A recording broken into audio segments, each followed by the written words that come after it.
The Great Hall of Station Primarch had stood for 12,000 years at the heart of the Orion Arm, and in all that time, the conclave of ascended species had never once questioned their right to rule the stars. 17 ancient races gathered around the massive circular table that floated in the center of the chamber, their representatives speaking in voices that carried the weight of civilizations older than most planets the Valori Dominion had mastered, faster than light travel when Earth was still a ball of cooling magma. Kathrani hegemony had built empires across 3 galaxies, while the first fish crawled onto Earth's muddy shores. The Mara synthesis had transcended physical form entirely, becoming beings of pure thought and energy. Long before the first ape picked up a rock and called it a tool, these were the rulers of known space, and they knew it with absolute certainty that there was something strange about the Great Table. Something that new visitors always noticed and old members had long since learned to ignore. There were 18 seats arranged around its circumference. Not 17, the 18th seat sat cold and empty, facing the vast viewport that looked out into the endless black of space.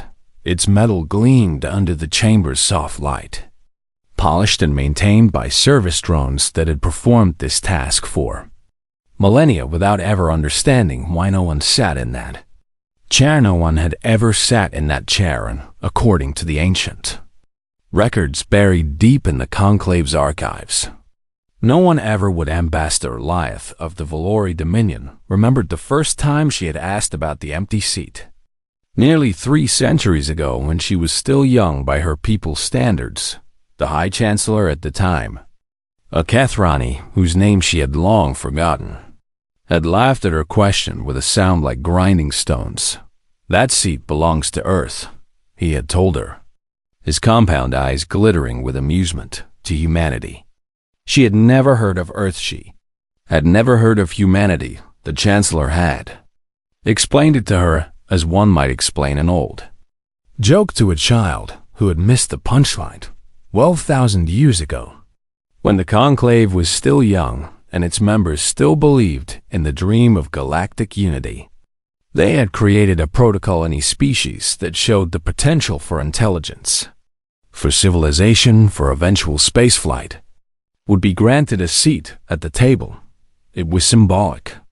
Of course, a gesture of hope, a promise that one day, when these primitive creatures crawled out of their gravity wells and reached for the stars, they would find friends waiting for them. Earth had been flagged by an automated survey drone in those early days. The dominant species showed unusual neural development. They used tools.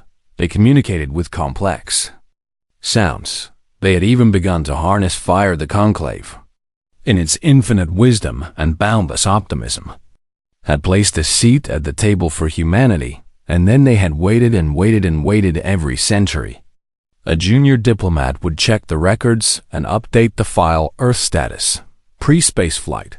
The reports would say, estimated time to first orbital capability, unknown. Projected species survival rate, declining. The Valori had watched humanity discover agriculture and predicted they would poison their soil within 10 generations.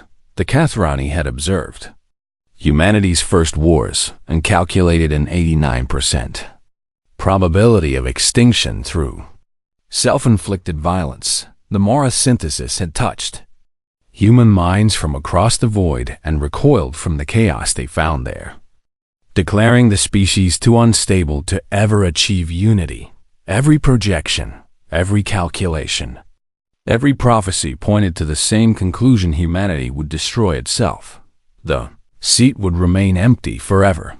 It became a joke among the elder races, a reminder of the conclave's naive youth. Remember Earth, they would say when some new species showed promise. Remember how wrong we can be about potential. Ambassador Lyeth had learned to ignore the empty chair. Just as everyone else had, she passed it every day without a second glance, her mind occupied with the endless politics and negotiations that filled her centuries-long career. She never thought about the primitive apes on their distant blue World she never wondered what had become of them until the day the alarms began to scream it. Started as a flicker on the long-range sensors. A disturbance at the edge of conclave space that the monitoring stations could not identify then. Came the reports from the outer boundary. Frantic transmissions from checkpoint commanders who could not believe what they were seeing. Ships were approaching, not one or two, but dozens. They moved through space with a speed that should have been impossible for any vessel not equipped with conclave-sanctioned drives. They ignored the warning beacons. They bypassed the security protocols. They did not respond to any known frequency or language. In the Galactic Database Ambassador, Lyeth stood in the Great Hall with her fellow delegates, watching the holographic display that showed the approaching fleet. And she felt something she had not experienced in 300 years. Fear. Identify those vessels. High Chancellor Morvith of the Kuthrani hegemony demanded, his voice sharp with authority. Who dares approach Station Primarch without authorization? The answer came not from the conclave sensors, but from the ships themselves. A transmission burst through every channel, every frequency, every communication device in the station, carrying a message in a language that had to be run through 7 translation matrices before it could be understood. This is the United Earth Expeditionary Fleet, the voice announced, calm and steady despite the chaos it was causing. We are coming to claim what was set aside for us. The Great Hall fell silent. Ambassador Lyeth turned slowly toward the empty seat, the chair that had sat cold and untouched for 12,000 years. And for the first time since she had learned of its purpose, she truly looked at it. The metal gleamed. The surface was smooth and perfect. It had been waiting all this time. Impossible. High Chancellor Morvith whispered, but his voice carried no conviction. They were supposed to die, but humanity had not died. They had built their ships in secret, hidden from the watching eyes of the conclave survey drones. They had cracked the secrets of faster-than-light travel without the sacred uplift protocol that the elder races had guarded for millennia. They had looked up at the stars and decided, without asking anyone's permission, that those stars belonged to them too. And now they were coming not as supplicants begging for acceptance, not as primitives hoping for guidance. They were coming as equals. And they were coming to sit in the chair that bore their name. Ambassador Lyeth watched the fleet draw closer on the display, and she realized with growing horror that the conclave had made a terrible mistake 12,000 years ago. They had placed a seat at the table for humanity. They had assumed it was an empty gesture, a monument to a species that would never arrive. But they had forgotten one crucial detail. The seat existed. It had always existed, and by the conclave's own ancient laws, the ones written when hope still burned bright in the hearts of the elder races. That seat belonged to humanity. No vote had ever been taken to remove it. No protocol had ever been written to deny its claim. The chair had simply sat there, waiting while the species it was meant for grew and struggled and refused to die. What do we do? One of the delegates asked, panic rising in their voice. High Chancellor Morvith stared at the approaching fleet, at the crude but impossibly fast ships that carried a species the conclave had dismissed as doomed. And for the first time in his long life, he had no answer. The seat had always been empty, but it would not be empty for much longer. Admiral Yuki Tanaka stood on the bridge of the U.S. Defiance and watched the stars streak past the viewport as her fleet decelerated toward Station Primarch. Was 63 years old, which made her ancient by human military standards, but barely a child by the measure of the species that waited. Ahead, her hair had gone silver at the temples, and her eyes carried the weight of 30 years spent preparing for this moment. Behind her, the bridge crew worked in focused silence, their hands moving across consoles that displayed data in languages the conclave had never seen. These were the best humanity had to offer, trained in secret academies hidden beneath the ice of Europa and the dust of Mars. learning skills that Earth's governments had kept hidden from the watching eyes above for generations. Humanity had known they were being observed. The survey drones were not as invisible as the Conclave believed, and human scientists had detected their signals. Decades before the first moon landing, the governments of Earth had faced a choice then, a decision that would shape the destiny of their entire species. They could reach out to the watchers in the sky, announce themselves, and beg for help, or they could stay quiet, learn everything they could from the signals they intercepted, and build their own path to the stars. They chose silence. They chose defiance. They chose to become something worthy of the chair that waited for them. Admiral Tanaka had read the intercepted transmissions, thousands of them, translated by teams of linguists and cryptographers who had dedicated their lives to understanding the beings who watched Earth with such condescending attention. She knew what the Conclave thought of humanity. She knew about the binge, predictions of extinction, the dismissive reports, the casual certainty that her species would destroy itself before ever reaching space. Every projection, every calculation, every smug assumption, she had memorized them all, and she had used them as fuel for the fire that burned in her heart. Admiral, her communications officer called out, "We are receiving a transmission from Station Primark." On screen, the holographic display flickered to life, revealing a face that no human had ever seen in person. The being was tall and angular, with skin like polished silver and eyes that glowed with soft blue light. Ambassador Lyeth of the Valori Dominion stared at Admiral Tanaka with an expression that mixed confusion, fear, and something that might have been awe. "Unidentified vessels," the ambassador began, her translated voice carrying the careful neutrality of a trained diplomat. "You have entered Conclave sovereign space without authorization. You have bypassed security checkpoints in violation of galactic law. You have refused to respond to standard communication protocols. By the authority of the Conclave of Ascended Species, I demand that you identify yourselves and explain your presence in this sector." Admiral Tanaka smiled. "And it was not a friendly smile, Ambassador," she replied, her voice carrying across the void between their ships. "I am Admiral Yuki Tanaka of the United Earth Expeditionary Fleet. We are humanity, and we have not come to explain ourselves." She let the words hang in the silence for a moment before continuing. "We have come to claim what is ours." The ambassador's silver face shifted with emotions that human expressions could not quite capture. "What exactly do you believe is yours?" she asked, seat 18.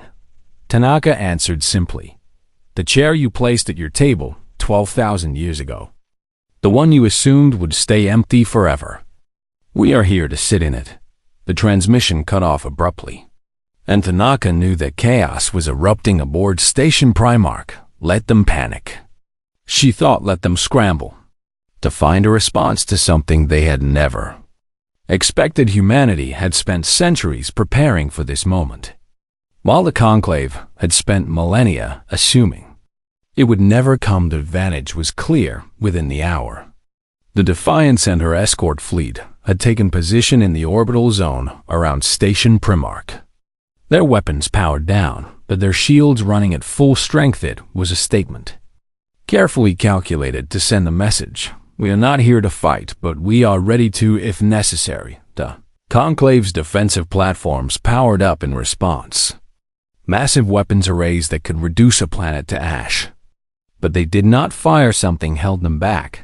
Perhaps it was confusion. Perhaps it was the ancient laws that bound even the elder races. Perhaps it was simple curiosity about the species that had done the impossible. Admiral Tanaka did not care about their reasons. She cared only about the result. A second transmission came through, this time from a different face. High Chancellor Morvith of the Kethrani hegemony appeared on the display, his insectoid features arranged in an expression of cold authority.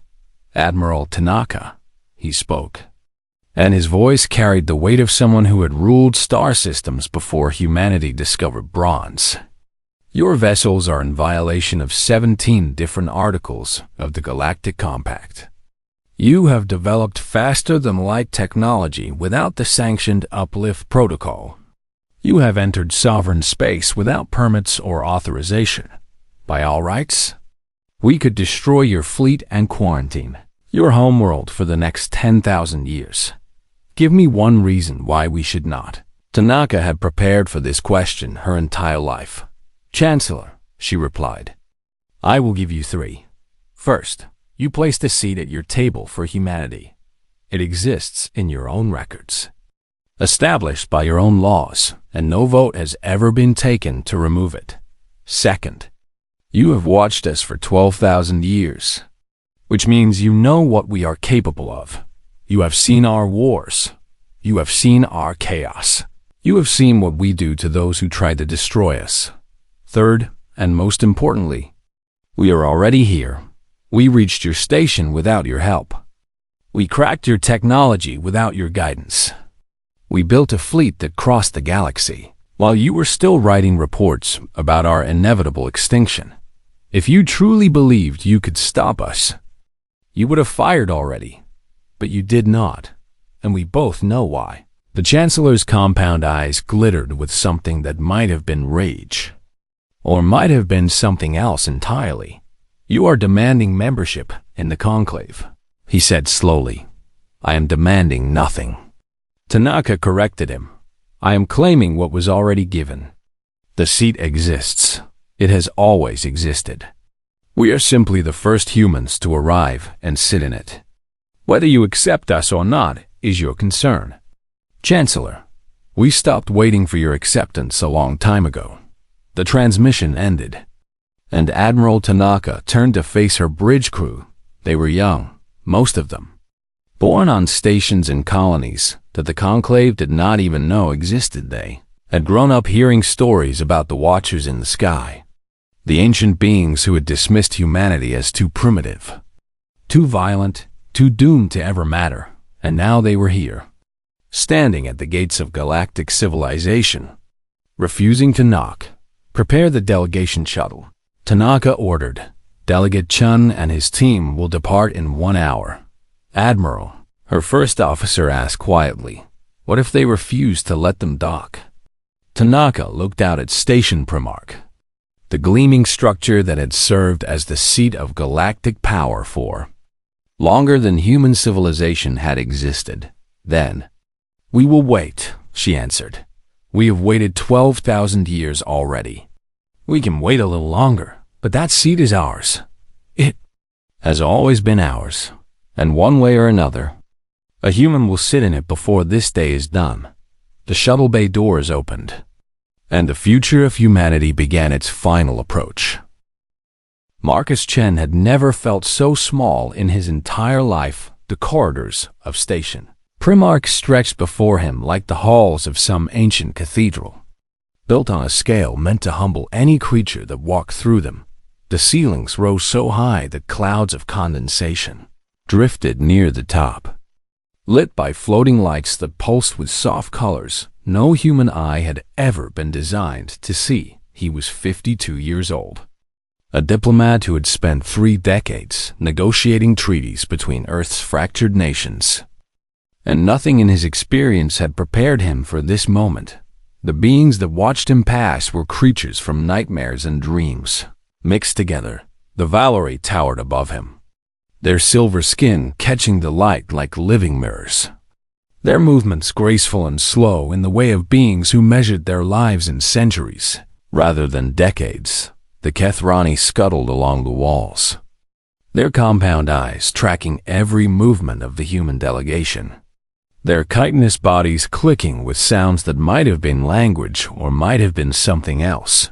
Entirely worst of all were the Morph synthesis, beings of pure energy who drifted through the air like ghosts, their forms shifting and changing with every passing second. Marcus could feel them touching his mind, probing at the edges of his thoughts, and he had to fight to keep his composure. He was not alone, for other humans walked beside him, each chosen for their unique skills and their ability to remain calm under pressure. Dr. Sarah Park, a xenolinguist who had spent her career decoding the intercepted transmissions from Conclave Space Commander James Okonkwo, a military officer whose presence was meant to remind the elder races that humanity's fleet still waited outside. Dr. Yuki Hashimoto, a historian who knew more about the Conclave's ancient laws than most Conclave members did, and Elena Vasquez, a psychologist trained to read alien body language and detect deception in species that had never been studied before.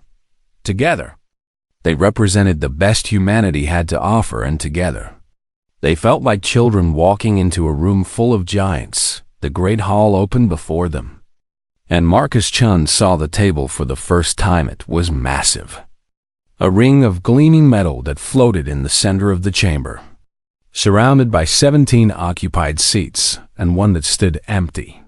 The empty seat faced the viewport, positioned so that whoever sat in it would have their back to the stars, as if the universe itself was watching over their shoulder. Marcus walked toward it, his footsteps echoing in the sudden silence that had fallen over the chamber.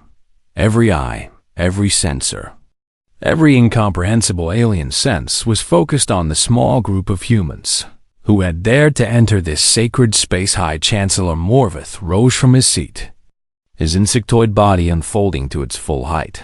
"You are not welcome here," he said, and his voice carried the cold certainty of absolute authority. "Your presence is a violation of protocols that have stood for 10,000 years. You will explain yourselves, or you will be removed." Marcus stopped walking, but he did not bow, and he did not look away. "Chancellor," he replied, keeping his voice steady through sheer force of will. "I am Delegate Marcus Chun of the United Earth Government. I am here to claim humanity's seat at this table." A sound rippled through the chamber, something like laughter but harsher. Crueler Ambassador Eliath of the Valori leaned forward in her seat, her silver face twisted with an expression Marcus could not quite read. "Claim?" she repeated. "You speak as if you have a right to be here. You are primitives. Your species has existed for an eye blink of cosmic time. You discovered fire while we were building empires across galaxies. By what possible measure could you believe yourselves worthy of a seat at this table?" Marcus felt the weight of her contempt like a physical force pressing against his chest, making it hard to breathe. But he had prepared for this. He had spent 30 years preparing for this, "Ambassador," he said. "I do not believe we are worthy." The chamber fell silent again, surprise replacing contempt on a dozen alien faces. "Worthy is a word that implies judgment," Marcus continued. "It implies that someone has the authority to measure us and decide if we meet their standards. But that is not how rights work. A right is not given. A right is not earned. A right simply exists, and it belongs to those who claim it." He gestured toward the empty chair, the seat that had waited 12,000 years for this moment. "You placed that chair there for us. You did it because your laws required it, because your protocols demanded that every species with potential should have a place at the table. You assumed we would never arrive to claim it. You assumed we would destroy ourselves, or remain forever primitive, or simply fade away like so many species before. Yes, but we did not fade. We did not destroy ourselves. We built, and we struggled, and we fought, and we survived. And now we are here, not because you decided we were worthy, but because that seat has always been ours. And we have finally come to sit in it." High Chancellor Morvith made a sound like stones grinding together, which Marcus had learned to recognize as Kethrani anger. "Pretty words," the Chancellor said, "but they change nothing. The seat exists as a formality, a relic of ancient optimism. It was never meant to be filled by a species like yours. You are too young, too violent, too chaotic. Your minds are storms of conflicting impulses. Your history is written in blood and fire. You do not belong among us." Marcus looked at the Chancellor, at the being who had lived for thousands of years and ruled an empire that spanned star systems, and then he did something that surprised everyone in the chamber. Including himself, he laughed. It was not a mocking laugh, or a bitter laugh, but something genuine, something that came from deep within his chest. "Chancellor," he said, "everything you just said about humanity is true. We are young. We are violent. We are chaotic. Our history is exactly as bloody and terrible as your records indicate. But here's what your records failed to mention." He took a step closer to the table, and his voice grew stronger. "We are also the species that looked up at the stars and refused to believe they were out of reach. We are the species that built rockets out of metal and fire and determination, even when we did not know if they would work. We are the species that sent our children into the void, knowing they might never return, because the dream of reaching the stars was worth any sacrifice. You watched us for 12,000 years. Chancellor, you saw our wars and our failures and our darkest moments, but you never understood what drove us. You never understood that the same fire that makes us violent also makes us unstoppable. You never understood that the same chaos that makes us unpredictable also makes us adaptable. You looked at us and saw a species that should have died. We looked at ourselves and saw a species that refused to." The chamber was silent. Marcus turned to face the empty chair, the seat that bore his species' name, and he felt the weight of every human who had ever lived pressing at his back. "That seat was placed there for us," he said quietly. "It has waited 12,000 years. I think it has waited long enough." He reached out and placed his hand on the cold metal of the chair. And for the first time since humanity had left Earth, the universe held its breath. The vote was called with a speed that surprised even the most experienced members of the conclave. High Chancellor Morvith had barely finished speaking before Ambassador Eliath seconded his motion. And within moments, the ancient protocols of galactic governance had been invoked. 17 species would vote on humanity's fates. 17 voices would decide whether the empty chair would finally be filled, or whether humanity would be cast out and quarantined for the next 10,000 years. Marcus Chum stood with his hand still resting on the cold metal of the seat, watching as the elder races prepared to judge his entire species. Dr. Park moved to his side, her voice low and urgent. "Marcus, the voting patterns in the intercepted transmissions suggest that at least 12 species have consistently opposed any expansion of conclave membership. The Kethrani and the Valori have blocked every new application for the past 3,000 years. The numbers are not in our favor." Marcus nodded, but he did not remove his hand from the chair. "I know," he said. "I have known since before we left Earth. This vote was never going to go our way. Then why are we here?" Dr. Park asked, "What is the point of all this if we are just going to be rejected?" Marcus turned to look at her, and something in his eyes made her fall silent. "Because the vote does not matter," he said. "It never mattered. That chair is ours. It has always been ours, and no vote in this chamber, or any other, can change that." Before she could respond, High Chancellor Morvith called for order, and the chamber fell into formal silence. "The motion before the conclave is as follows," the Chancellor announced, his voice carrying the weight of millennia. "The species known as humanity, originating from the planet Earth, has arrived at Station Primarch and demanded recognition as a full member of the conclave of ascended species. They claim the seat that was reserved for their species 12,000 years ago. This motion requires a simple majority to pass. Let the voting begin, one by one." The representatives of the elder races cast their judgments. The Kethrani hegemony voted against, their compound eyes fixed on the human delegation with cold hostility. The Valori Dominion voted against. Ambassador Lia's silver face betraying no emotion as she condemned humanity to rejection. The Thrall Confederacy voted against. The Ream Collective voted against. Syndicate of Burning Stars voted against name after name. Species after species, the votes piled up like stones on a grave. Marcus watched the count climb, watched the rejection of his people unfold in real time. And he felt nothing. He had expected this. He had prepared for this. The only surprise came when the Morath synthesis, those beings of pure thought and energy, cast their vote as an abstention. The chamber buzzed with whispered confusion at the decision. The Morath had touched human minds when the fleet first arrived, had probed the chaos and fire that burned within the human psyche. And they had recoiled in something that looked like Furno. They refused to vote at all. Their shimmering forms hovering in silence above their place at the table. A second abstention came from the Ilian Accord, a species of philosophers and thinkers who had long questioned Conclave's right to judge which species deserved recognition, their representative. An ancient being whose body was more plant than animal, simply folded their limbs and said nothing. When called upon to vote, but 2 abstentions were not enough. The final count was clear.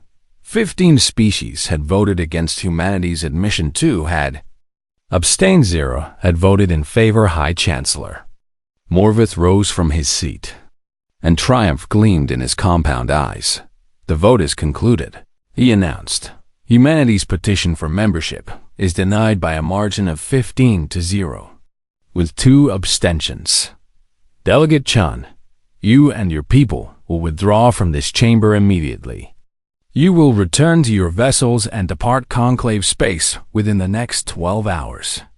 Failure to comply will be considered an act of war. This matter is closed. The Chancellor turned toward Marcus, expecting to see defeat, expecting to see the human delegation begin their humiliated retreat instead. He saw Marcus Chung pull back the empty chair and sit down. Sound of metal scraping against the floor echoed through the chamber like thunder. For a moment, no one moved, no one spoke, no one breathed. Marcus Chung, delegate of the United Earth Government, sat in humanity's seat at the conclave table, his back straight, his eyes forward, his hands resting calmly on the armrests of the chair that had waited 12,000 years for this moment. What are you doing? High Chancellor Morvith demanded, his voice cracking with fury. Get out of that chair immediately. You have been denied. Your species has been rejected. You have no right to sit there. Marcus looked up at the Chancellor, and when he spoke, his voice was quiet but steady. I do not recall asking for permission. The chamber erupted. Voices shouted in a dozen languages, some demanding that the human be removed by force, others calling for restraint. Still others simply watching in stunned silence as the impossible unfolded before them. Ambassador Lyeth rose from her seat, her silver hands clenched into fists. This is an outrage, she declared. You cannot simply ignore the vote of the conclave. Our decision was clear and binding. You have been rejected, and you must leave. Must I? Marcus asked. By what authority? By the authority of this body, Lyeth answered, gesturing at the assembled representatives. We have voted, and our vote is final. Marcus leaned back in the chair, and for a moment he almost seemed to be enjoying himself. Ambassador, I have studied your laws very carefully. The seat reserved for humanity was created 12,000 years ago, under the Protocol of Potential Recognition. That protocol states that any species showing signs of intelligence and tool use shall have a place set aside for them at the conclave table. It says nothing about requiring a vote to fill that seat. It says nothing about needing permission from the existing members. The seat exists. It was created for humanity, and the only requirement for claiming it is that a representative of that species must arrive and sit in it. He spread his hands, which I have now done. High Chancellor Morvith moved toward Marcus, his massive body looming over the seated human. You twist our laws to suit your purposes, the Chancellor growled. The spirit of the protocol was never meant to allow what you are doing. That seat was a formality, a gesture of hope that was never meant to be enforced. Perhaps, Marcus agreed, but the law is the law.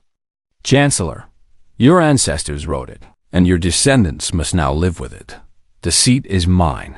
It has always been mine, and unless you are willing to throw away 12,000 years of legal tradition, you cannot remove me from it. The Chancellor stood frozen, his compound eyes flickering with calculations that Marcus could not even begin to understand.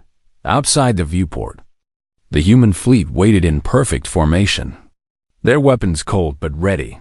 Everyone in the chamber understood. What would happen if force was used? The humans would fight. They would lose.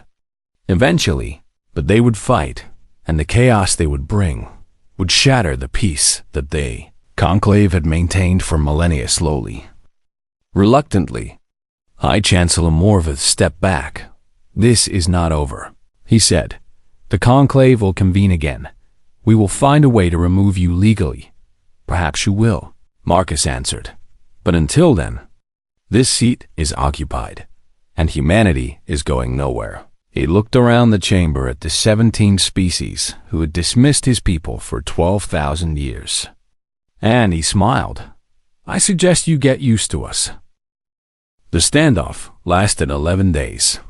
11 days in which Marcus Chun refused to leave humanity's seat, sleeping in it when exhaustion overcame him, eating the rations that his delegation brought from the shuttle, drinking water from containers that bore the logo of the United Earth Government. 11 days in which the Conclave debated and argued and searched through ancient records looking for any legal precedent that would allow them to remove the stubborn human from the chair he had claimed. They found nothing. The protocol of potential recognition had been written in an age of hope and idealism, when the founders of the Conclave truly believed that every intelligent species deserved a place at the table.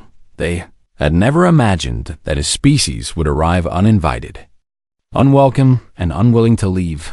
They had never imagined humanity outside Station Primarch.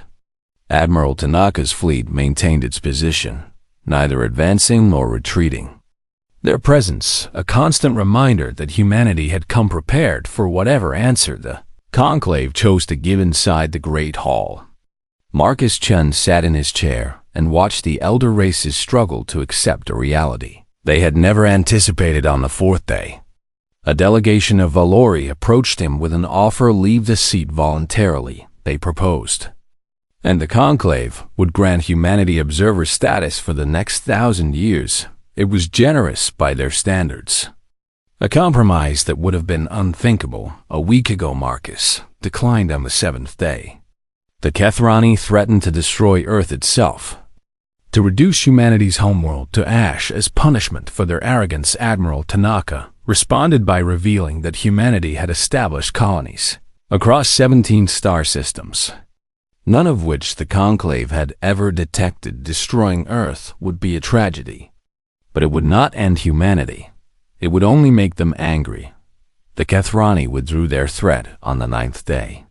The Mara synthesis finally broke their silence. The beings of pure thought and energy gathered around Marcus Chun's seat, their forms shimmering and shifting in the air around him when they spoke. Their voice seemed to come from everywhere at once. "We looked into your mind when you first arrived," they said. "We saw chaos. We saw violence. We saw a species driven by impulses we could not understand. We were afraid." Marcus looked up at them, at these beings who had transcended physical form itself. "And now?" he asked. "Now we see something else," the Morith answered. "We see persistence. We see adaptability. We see a species that refuses to accept the boundaries others place upon it. We do not understand you. We may never understand you. But we are beginning to believe that the universe would be less interesting without you in it." It was the closest thing to a compliment Marcus had received since arriving at station. Primarchy accepted it with a nod on the 11th day. Everything changed. The Ilian Accord's eldest philosopher rose from their seat, their ancient body creaking with age that predated human civilization itself. They had not spoken since casting their abstention in the original vote, had simply observed in silence as the standoff stretched on. Now they walked slowly toward the center of the chamber, their movement drawing every eye in the room. "I have watched this species for 12,000 years, the philosopher began, their voice carrying the weight of ages. "I watched them discover fire and predicted they would burn their world. They did not. I watched them build cities and predicted they would fall to war. They fell, but they rebuilt. I watched them split the atom and predicted they would destroy themselves. They came close, but they survived." The philosopher turned to face the assembled conclave, their ancient eyes blazing with something that might have been conviction. "We placed that seat there because we believed humanity would die. They did not. We ignored that seat because we believed humanity would remain primitive. They did not. We denied that seat because we believed humanity would submit. They have not. At what point do we acknowledge that our beliefs about humanity have been wrong from the beginning? And if we were wrong about them, what else have we been wrong about?" The chamber fell silent. The philosopher turned back to Marcus Chun, to the human who had spent 11 days sitting in a chair that the conclave had never expected to be filled. "I'm old," the philosopher said. "I have seen empires rise and fall. I have watched species ascend to greatness and crumble to dust. And in all my years, I have never seen anything quite like this. A species that came not as conquerors or supplicants, but simply as equals claiming what was theirs. The Ilian Accord changes its vote. We vote in favor of humanity." The words echoed through the chamber like the first crack in a diamond. Then the flood began. The Morris synthesis cast their vote in favor, their shimmering forms pulsing with something that almost looked like excitement. The Thrall Confederacy, who had opposed humanity in the first vote, suddenly reversed their position, their representative declaring that any species capable of such determination deserved recognition. The Urim Collective followed, then the Syndicate of Burning Stars, then 3 more species whose names Marcus could barely pronounce. One by one, the votes changed, until finally even Ambassador Lyth of the Valori rose to speak.